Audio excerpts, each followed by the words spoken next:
Bonjour, bienvenue sur les clés du discernement pour l'argent partie 2. Je sais, c'était censé être sur la monnaie et la souveraineté individuelle, mais chemin faisant, la vidéo faisait vraiment plus d'une heure et c'était trop long, donc il y aura une troisième partie pour l'argent sur la monnaie, mais je vais là plutôt tailler un short à la propriété lucrative et à l'héritage, parce que ça c'est quand même une sacrée paire de manches et il y a bien peu de personnes qui ont envie finalement de s'y coller.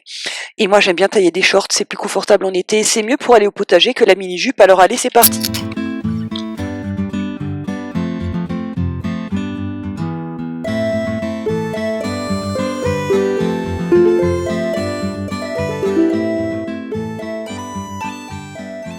Alors fait surprenant, pour vous amener à réfléchir donc sur la question de la propriété et de l'héritage, il va quand même falloir que je vous parle d'une expérience qui a eu lieu au cours du XXe siècle, hein, très courte, quelques mois seulement, et où des gens très nombreux ont vécu pendant plusieurs mois, euh, ma foi plutôt harmonieusement il me semble, sans aucun système monétaire et sans argent.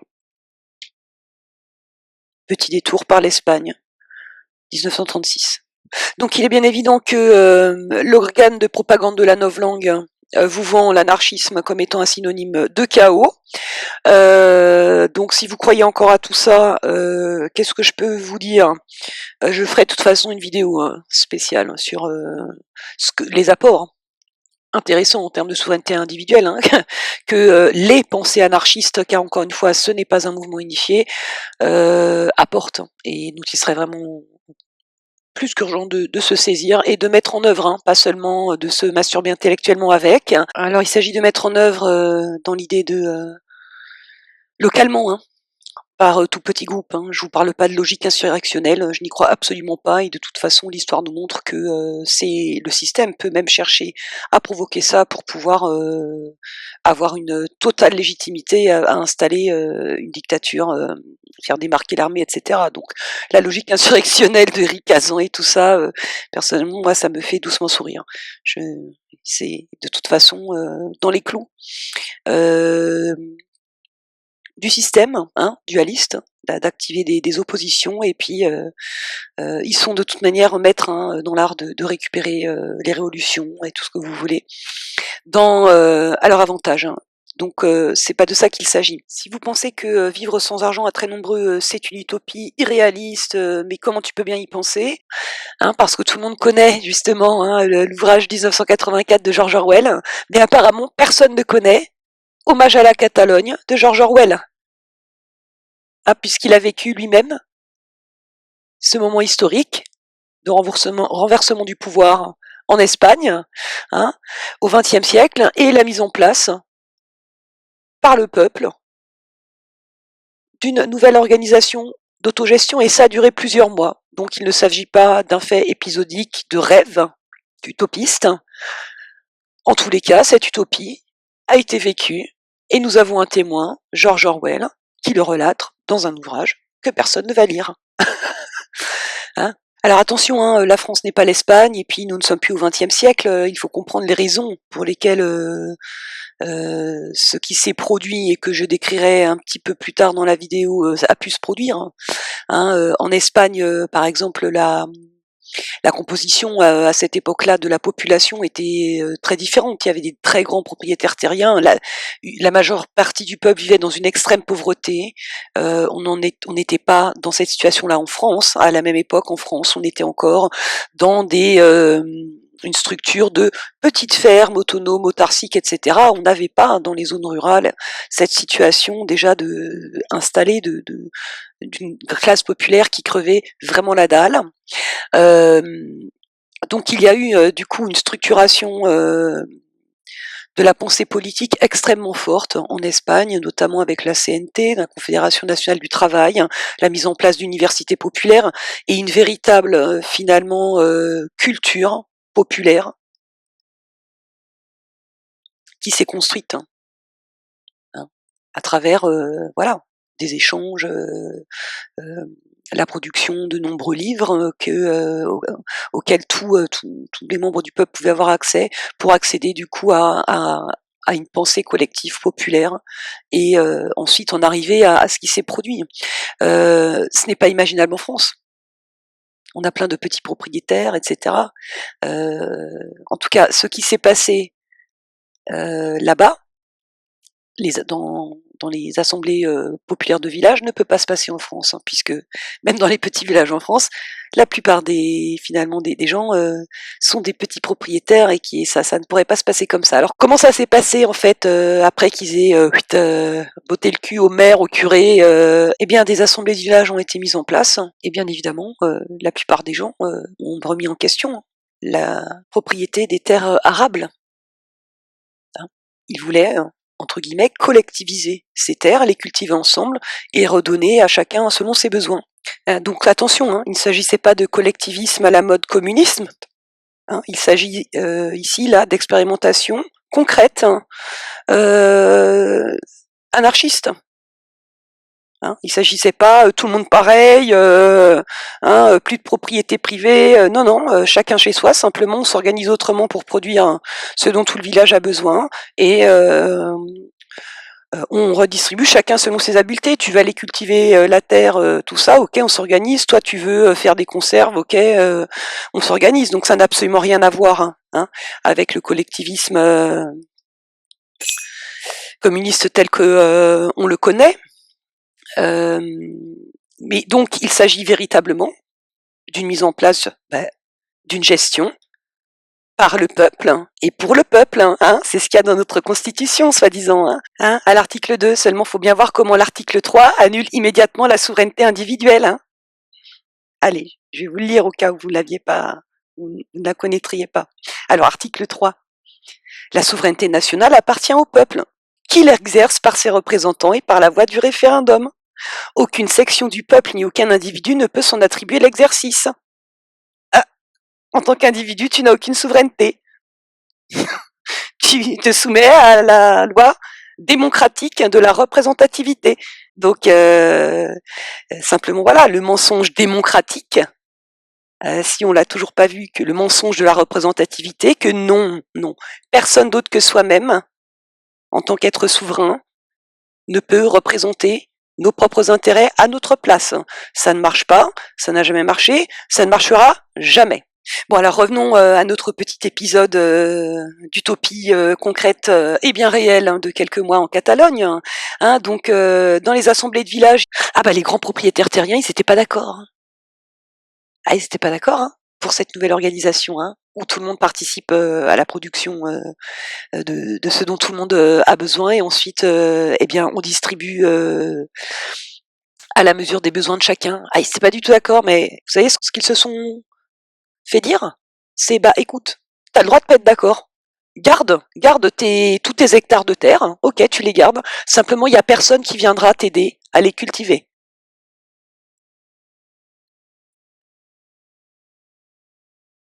Voilà.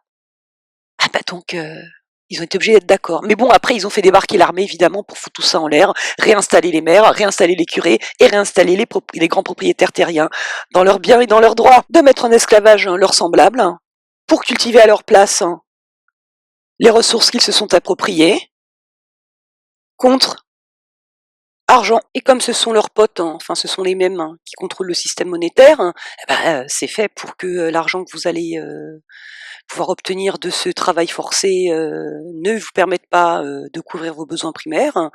Et donc de deux choses une, soit vous crevez la dalle, soit vous vous vendez à ce système, vous faites ami-ami, pour vous aussi devenir faire partie des cannibales à votre petit niveau. Donc c'est une loi de vampirisme qui se propage à travers toutes les couches de la société comme un virus. Qu'est-ce qui détermine notre place dans la pyramide des vampires, de vampiriser donc les gens qui sont en dessous de nous dans la pyramide? Eh bien, c'est l'héritage de vos lignées généalogiques. Il faut donc en finir avec ce gros sujet qu'est l'héritage, qui est un héritage effectivement de l'ancien régime de système de privilèges qui en fait n'a jamais pris fin, bien au contraire avec la Révolution, il a été étendu et accéléré. Aujourd'hui, en moins de 20 ans, la structure patrimoniale de qui possède quoi dans ce pays est revenue à l'identique de ce qu'elle était au début du XXe siècle. Mais bon, pour nous vendre l'intelligence artificielle, il fallait de toute manière déclencher ces 3 guerres mondiales qu'il y a eu pour obliger le peuple français à quitter son système de ferme familiale autarcique. Voilà, c'était le bouton reset, puis ça a permis de supprimer aussi plein de lignées issues du Moyen Âge aussi dans le pays. Bref, bon, si vous regardez la télé, vous avez certainement vu l'économiste Thomas Piketty présenter son énorme ouvrage Le Capital au XXIe siècle. Donc sur le retour des héritiers en France, bah oui, avec la bulle immobilière qu'on a bien gonflée, et on est un cas unique au monde concernant l'immobilier. Tout a explosé avec la crise des subprimes, sauf en France. Donc on est quand même trop fort. Voilà, donc la question de l'héritage,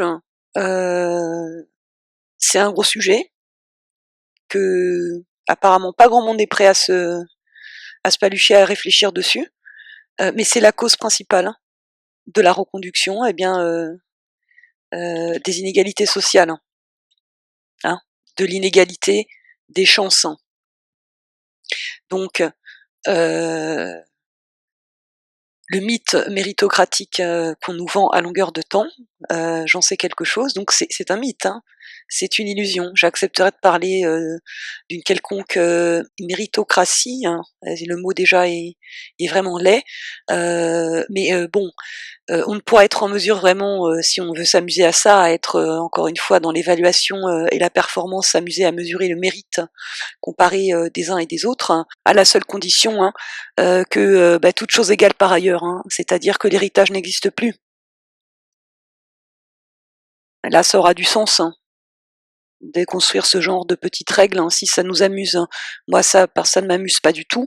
Je pense que chaque être qui arrive et qui prend corps dans ce monde mérite de vivre dans la dignité et dans la liberté, avec un L majuscule, pas la fausse liberté qu'on nous vend.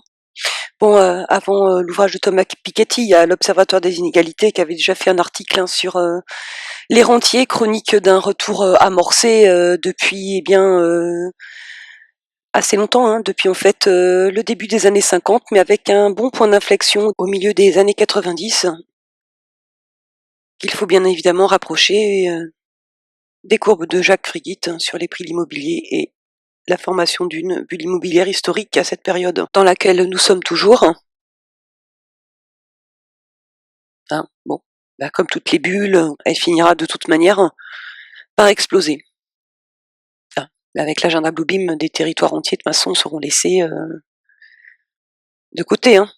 Bon, mais avant ça, sur la fin des 30 Glorieuses, Pierre Bourdieu, en 1964, avait provoqué quand même une entrée tonitruante sur la scène sociologique littéraire avec Les Héritiers, et structuré toute sa pensée d'une personne sortie d'un milieu paysan pour devenir sociologue à Paris.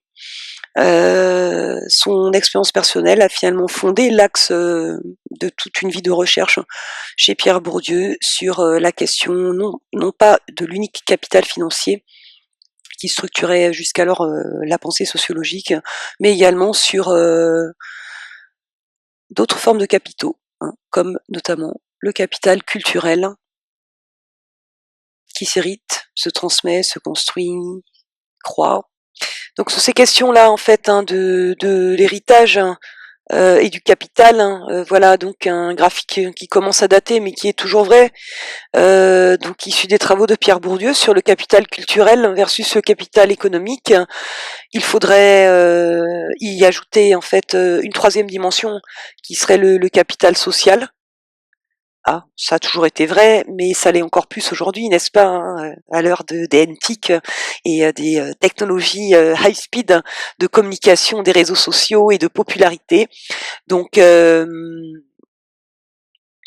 tout cela se combine pour fabriquer des catégories de personnes qui vont cumuler des avantages à la naissance et d'autres qui vont cumuler des handicaps également à la naissance. Alors évidemment, avec toute la mode des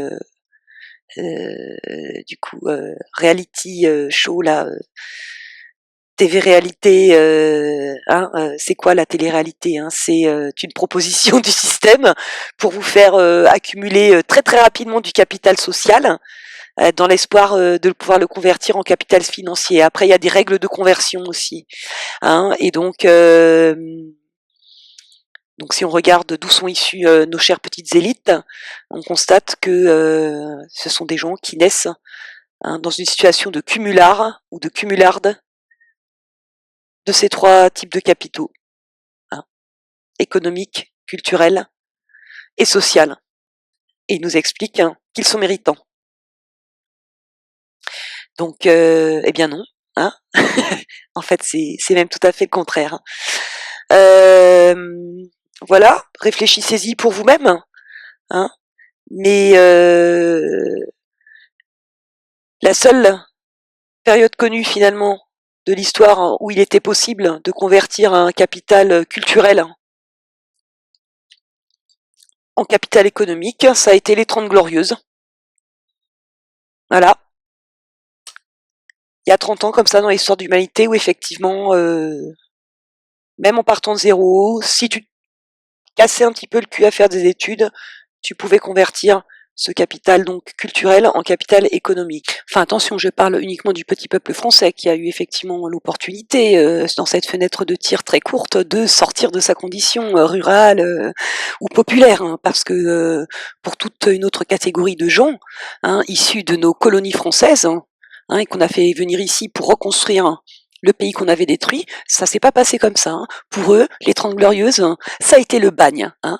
Esclavagisés sur les chaînes de montage automobile, etc. Et eux, c'est à la fin, c'est zéro, hein.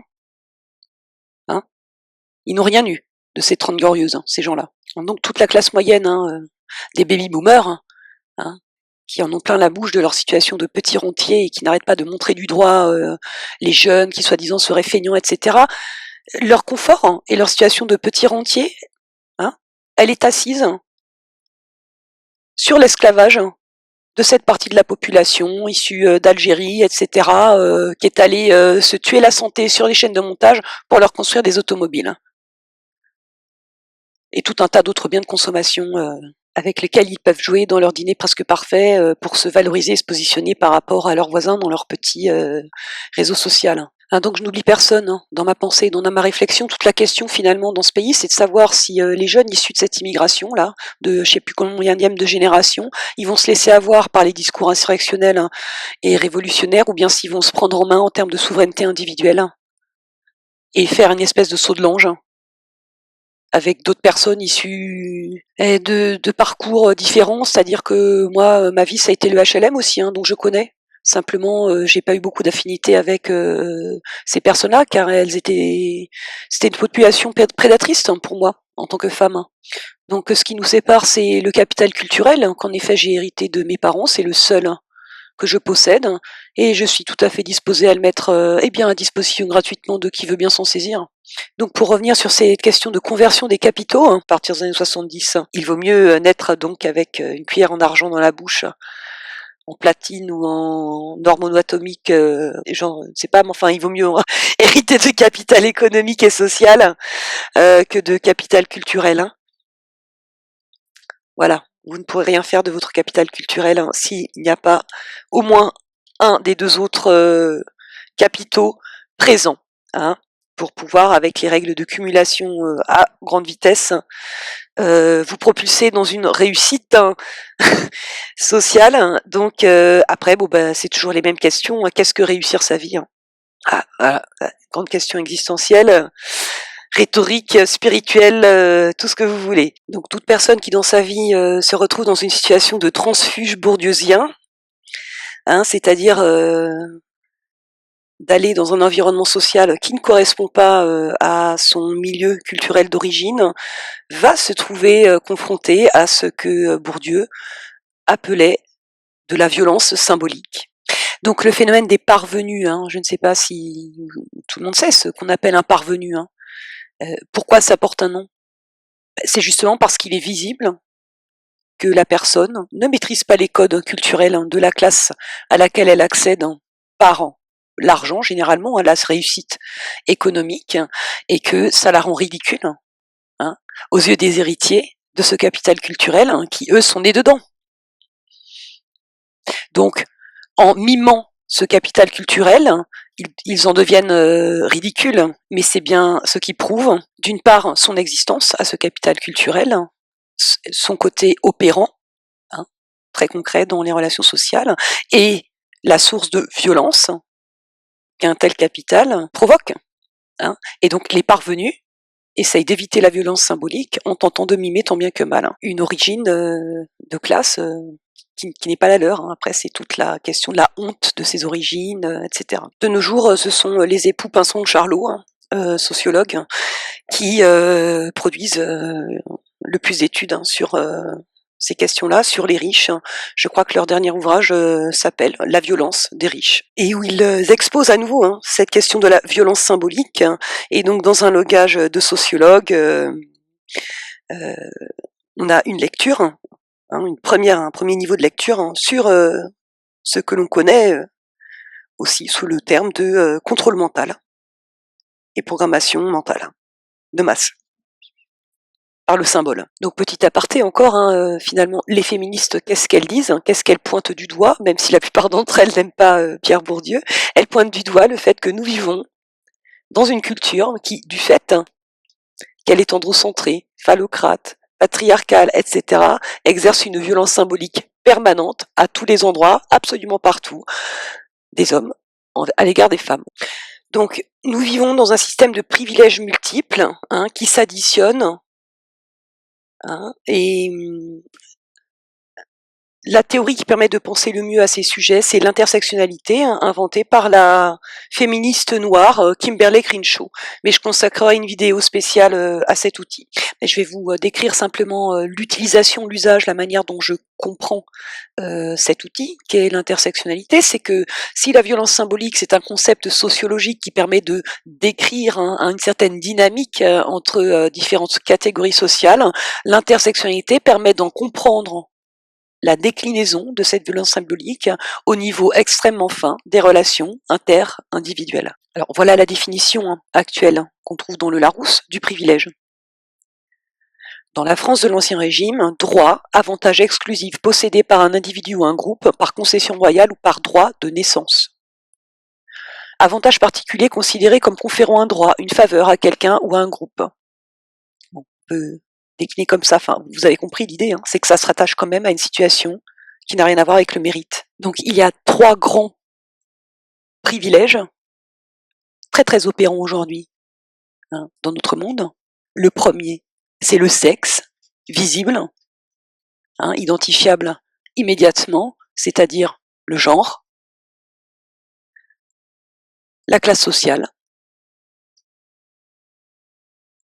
et la couleur de peau. Ce sont 3 critères qui sont immédiatement visibles. La classe sociale peut-être un peu moins, on peut la déguiser, mais dès qu'on engage une discussion avec quelqu'un, on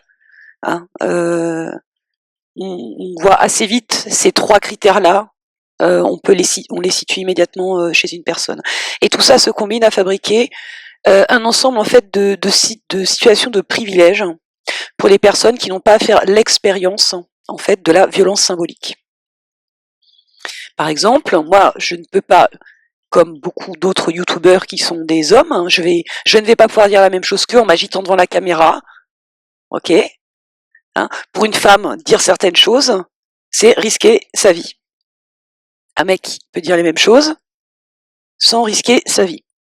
Globalement, de toute manière, aujourd'hui, une femme qui est juste debout est considérée comme non pas juste une femme debout, qui se respecte, mais comme une dominatrice hystérique.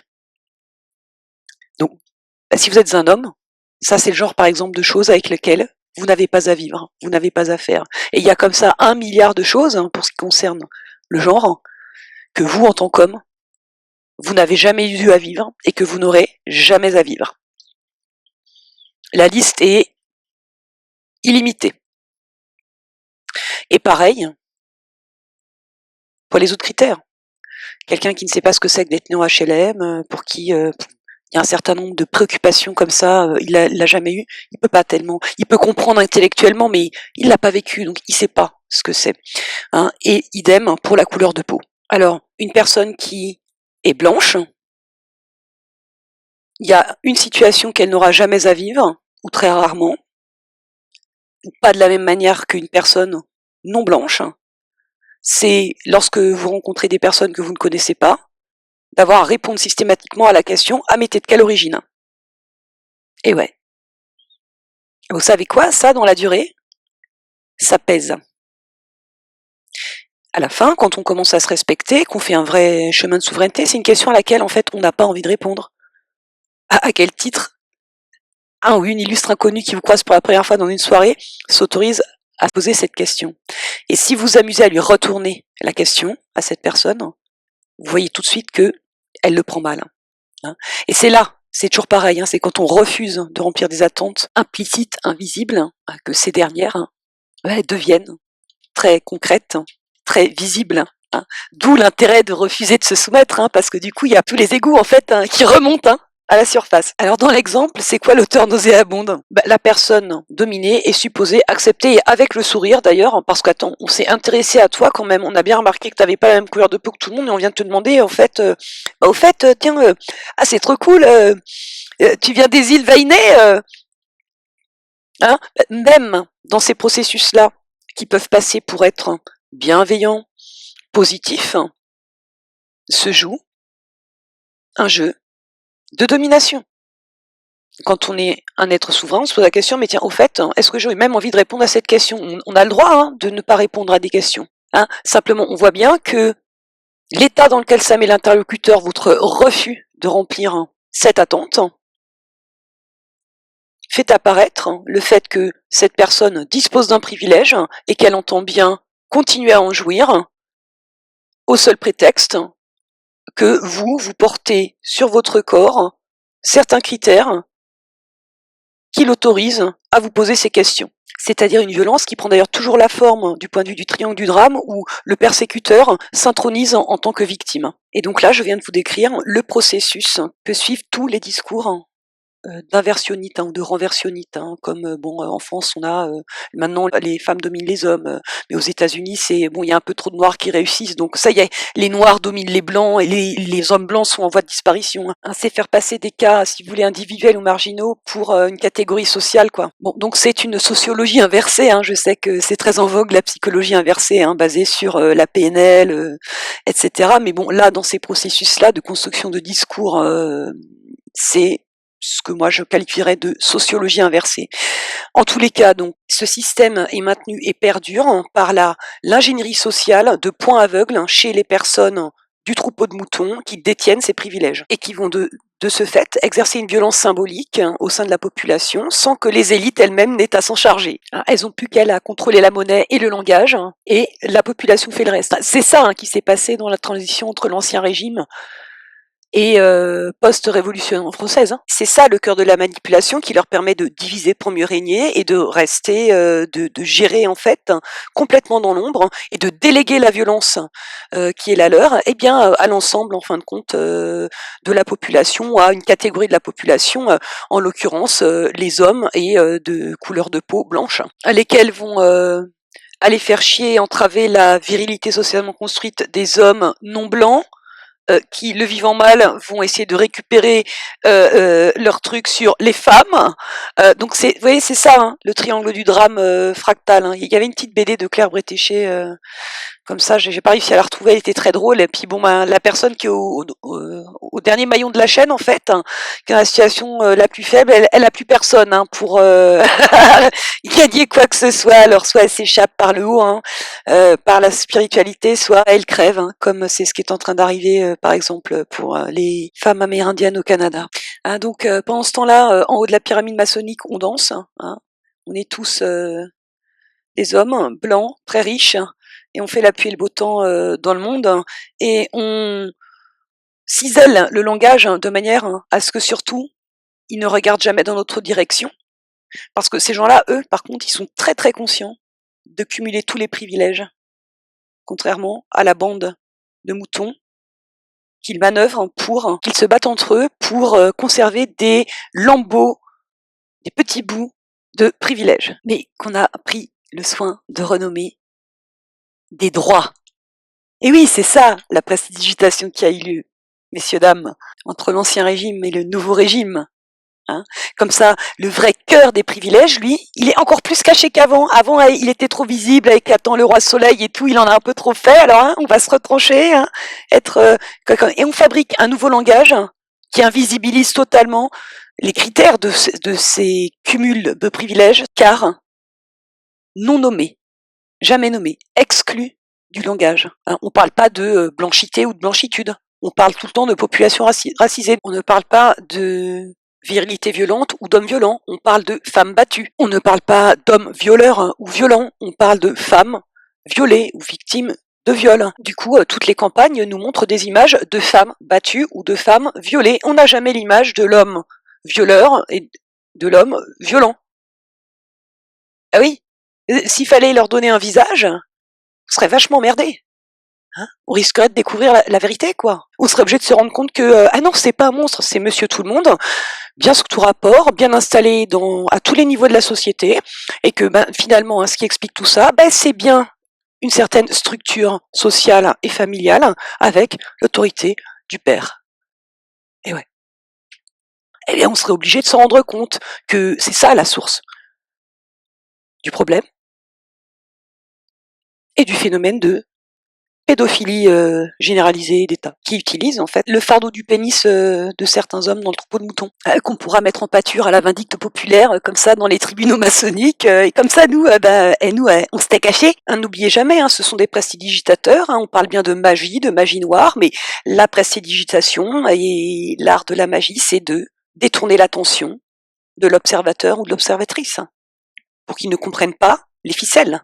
Ne pas nommer de manière correcte une chose ou un phénomène, c'est fabriquer activement un point aveugle, un impensé collectif, qui pourrait être manipulé à loisir pour déployer un jeu de miroir et inverser totalement la réalité sociale dans l'esprit des gens, de manière à ce qu'ensuite ils l'inversent en vrai, qu'ils fassent vivre cette réalité inversée dans le corps social. Et c'est le but, c'est ça, la franc-maçonnerie, c'est tout le temps ça, c'est inverser absolument tout. Donc du coup, toutes ces manipulations par les faux débats, par le langage, visent à ce que chacune dans le troupeau de moutons brebis là puisse s'identifier à une des polarités des faux discours de débat, parce que le débat est déjà fixé et circonscrit par le langage à un cadre qui est calculé pour que sa focale, son centre, ne soit jamais celui qui devrait être discuté. Le fond de ce débat, quand on envoie les ficelles, c'est quoi? On est en train d'avoir des débats pseudo-contradictoires autour de mérites comparés de privilèges qui sont, eux, rendus le plus possible invisibles. Donc ça n'a aucun sens. Pour revenir à la question de l'héritage, il fallait en passer par là pour bien voir la différence entre ce qui relève d'un mérite, on va dire légitime, parce que je ne suis pas non plus d'accord avec certains discours où faudrait que ça tombe tout seul, quoi. Non, je pense que c'est pas une question vraiment de mérite, mais si on est là pour créer, expérimenter des choses, je pense que si tu veux apprendre des choses, par exemple, ça peut être pas mal d'apprendre à planter une graine, d'apprendre des choses, enfin de branler un peu 2-3 trucs finalement pour obtenir 2-3 trucs aussi. Ah, ça s'appelle l'autonomie ou l'autarcie, donc en fin de compte, ça va quand même plutôt dans le sens de la souveraineté individuelle. Mais pour revenir donc à l'héritage, s'agit-il réellement d'un droit légitime, tel que tout le monde a l'air de le penser, ou bien d'un privilège? Et à partir du moment où il y a toute une catégorie de personnes qui n'héritent jamais de rien, enfin s'il y a un héritage, c'est hériter des handicaps de toutes sortes, on est dans une situation de privilège pour toutes celles et ceux qui héritent. On ne pourra jamais parler de liberté, encore moins d'égalité, tant que l'héritage, à tout le moins de capitaux et de patrimoine foncier, sur des ressources naturelles communes, persiste. C'est évidemment impossible, si on est, encore une fois, intègre intellectuellement. Je pense que hériter de capital social et culturel, on ne peut pas l'empêcher. On s'inscrit dans une généalogie, on va hériter de toute façon de l'environnement culturel et des réseaux sociaux de nos parents. Ça, à moins d'établir une dictature, je ne vois pas comment on pourrait l'empêcher. Mais concernant les ressources foncières, tout le monde semble trouver légitime d'hériter de patrimoine construit par les générations précédentes de votre famille. Alors c'est très simple, hein. Toutes les villes de la côte atlantique de France, qui sont très riches, des villes comme Bordeaux, La Rochelle, Nantes, ont construit leur richesse, et les bourgeoisies donc de ces villes ont construit leur richesse sur le sang de l'esclavage du peuple noir.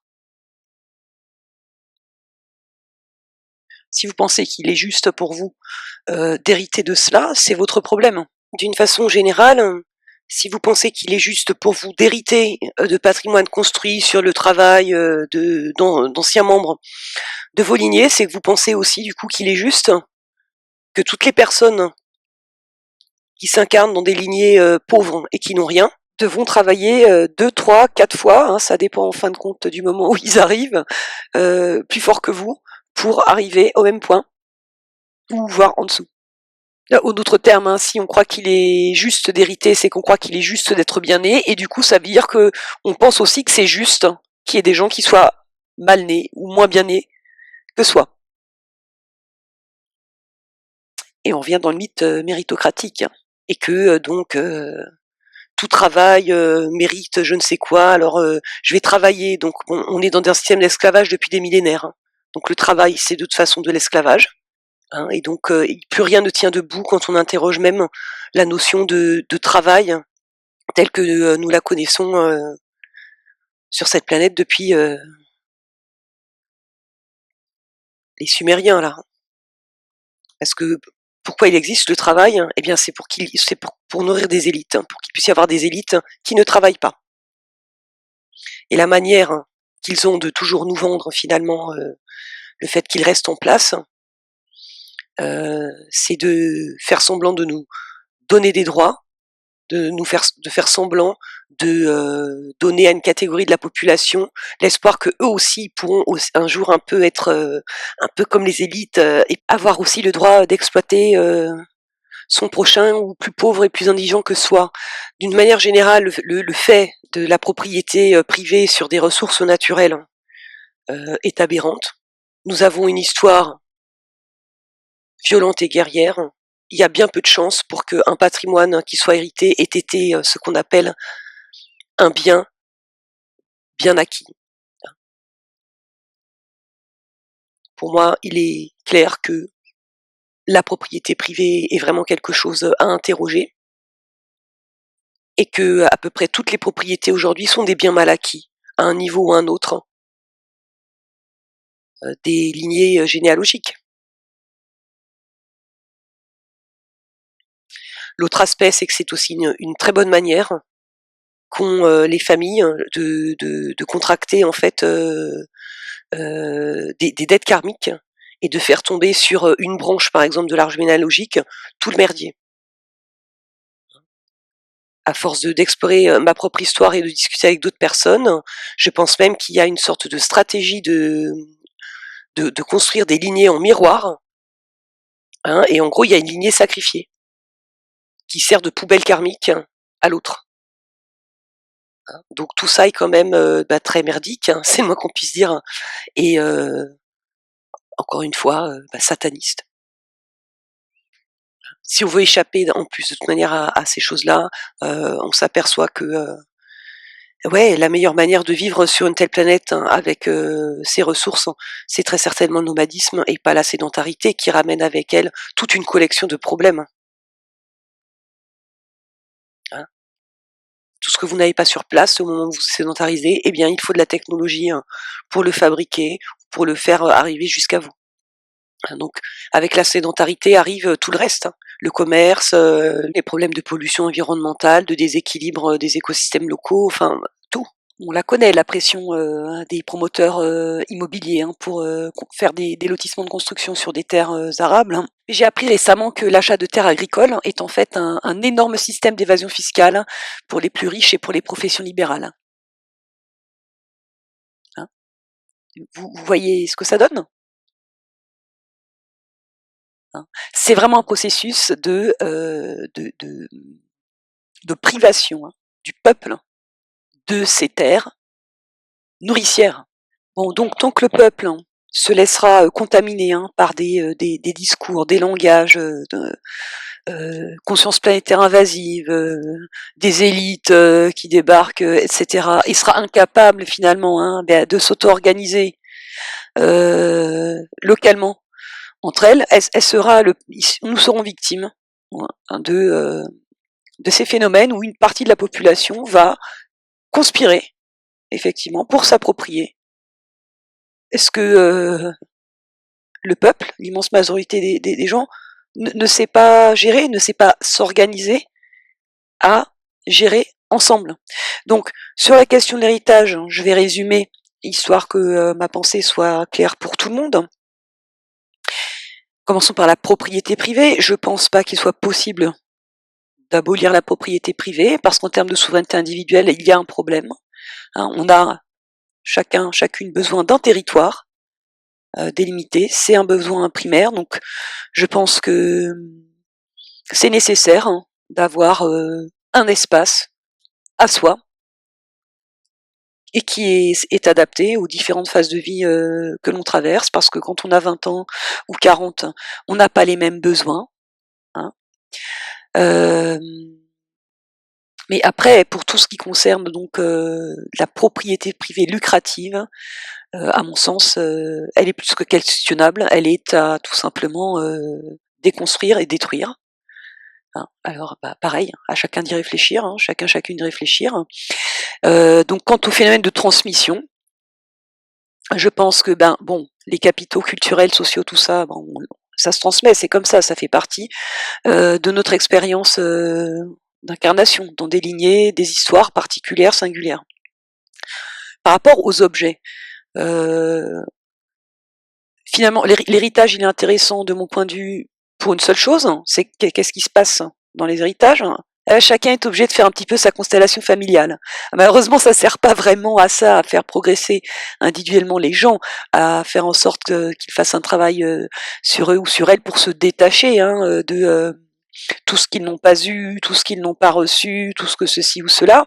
C'est plutôt une occasion de rester vraiment au plus bas niveau possible de conscience et de se faire payer l'amour ou toutes les transactions relationnelles où on s'est senti frustré, d'essayer de se le faire payer à travers donc de l'argent. Donc c'est ce que font la plupart des gens, je pense que tout le monde a pu l'observer.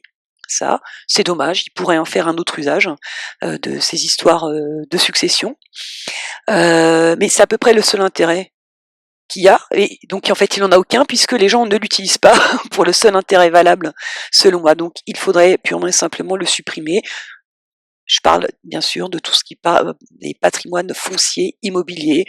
Pour les biens mobiliers, bah oui, on se les transmet. Enfin, ça ne me paraît pas non plus surréaliste que les gens se partagent certains biens mobiliers, des objets qui leur rappellent un être cher, une histoire, une partie de leur histoire vécue. Ça a du sens, ça, pour moi, de transmettre des objets.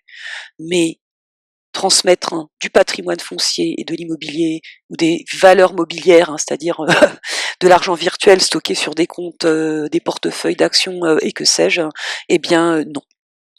Voilà pour la conclusion de cette vidéo sur l'héritage et je vous dis à bientôt pour l'argent partie 3. Promis, il y aura argent partie 3, monnaie et souveraineté individuelle. Allez, ciao.